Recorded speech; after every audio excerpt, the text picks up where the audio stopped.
Hi, Suzanne Norton here with OnTheGoGo.com. We're here to talk about vaginas, which is something that's a little bit out of the norm for us on the Go-Go here in Bend, Oregon. But we're here for the Vagina Monologues. And with me today we have Connie, Jen, and Alette.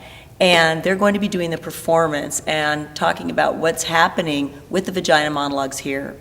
So I'm going to go ahead and get started. And Alette, we're going to start with you. Okay. So, what's your interest? What's your inspiration in the Vagina Monologues? Well, as a feminist and somebody who's been involved in sexuality education and training for many, many years, it's definitely an up topic for me. I think it's a really bold piece. It's just wonderful, and I think something that everybody should see.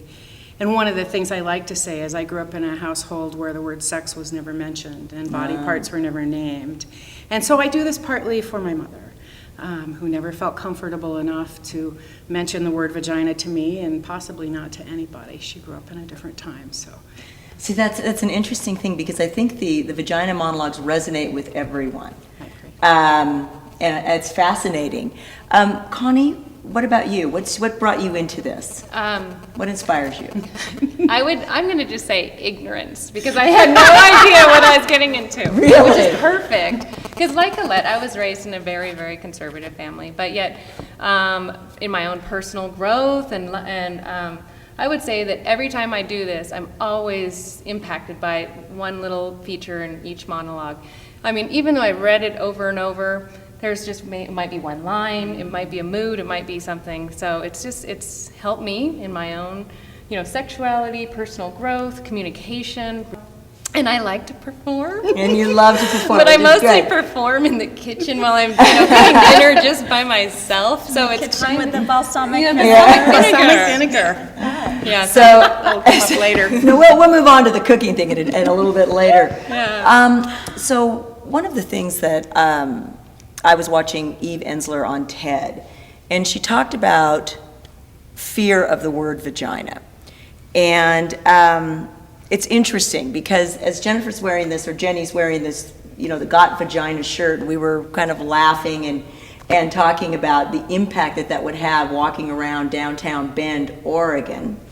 I think it's an interesting and strong statement that we're making here with the Vagina Monologues. And Jenny, can you talk a little bit about, your interest in this and moving forward with this and the Human Dignity Coalition? Sure. And how that works together? Yeah, I've been working with Human Dignity Coalition for over 7 years. We're a local nonprofit working to promote and safeguard human rights in Central Oregon.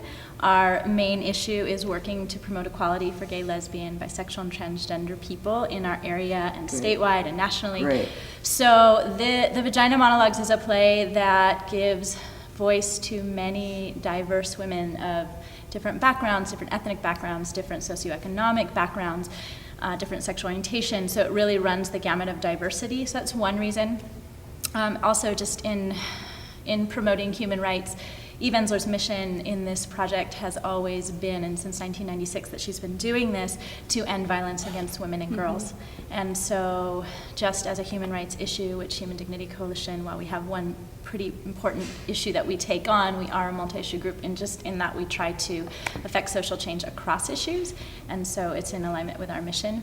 So V-Day, when I went on the website and I looked up V-Day, and now correct me if I'm wrong, but I understand that this is an organization founded by Eve that helps support all different organizations, more of an umbrella type organization, raising money and supporting these other organizations that basically stop violence against women. And it's not just local or national, it's international. Right. I think the Vagina Monologues has been performed in over 70 countries. I think it's like 76 countries. So the V-Day campaign happens during February. And the performance is usually performed on college campuses. Great. And it's done, as you say, internationally. I can't remember how many languages it's been translated into. But again, just many countries, many languages. And so her intent, yes, is to end violence against women and girls and getting the message out. How does it feel? How do you feel when you're performing that? What comes up from you? Is it you have this personal experience and you have a commitment to this. How do you get ready for this kind of really very emotional content?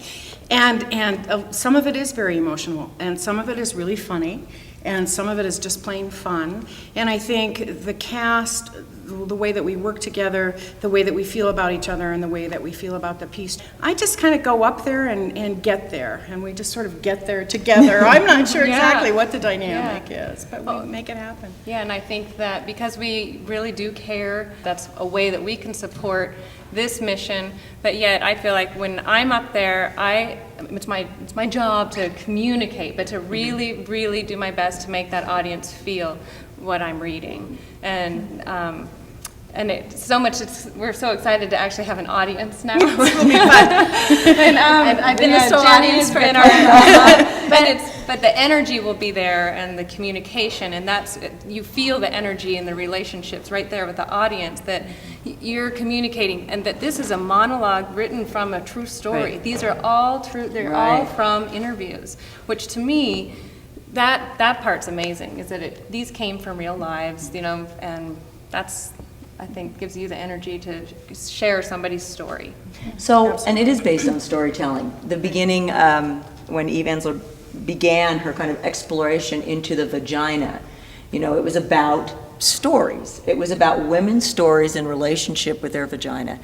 And it's interesting that would in some way make people feel uncomfortable. Mm-hmm. I was watching different vignettes today online, and I was fascinated with how uncomfortable people feel with this word.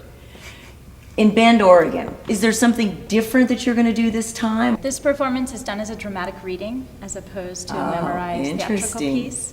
So the actresses will have their scripts in front of them. It's something that, and I've seen the play performed many times, and every time I saw it, I really wanted to see it done as a reading, and so that's maybe one difference than other performances. There will only be 3 actresses as opposed to many actresses on stage, so there's 10 monologues and 3 actresses. I think that the dynamic of the actresses is always what makes the play different every single time you see it. So many people, in Corvallis, they do it every single February, every V-Day campaign, and so we haven't performed it here since '07. It's been over a year and a half. And so I hope folks who came to see it last time might be interested in coming again just to see the difference, because this is the kind of play you can see over and over and over again. Well, we are very, very excited about this, and you'll be able to find out information about the Vagina Monologues. It is a top pick on thego-go.com. We'll be Facebooking, we'll be tweeting out. There's an after party on Friday. You need to get your tickets now because it is just going to be a killer sellout here. We love this stuff. And thank you so much for what you do. We'll be in touch with Jenny about the Human Dignity Coalition, and we've been following their events, and of course we promote and support all nonprofits here in Central Oregon. You do great work. We really appreciate it. So break a leg. Thank you. Thank you.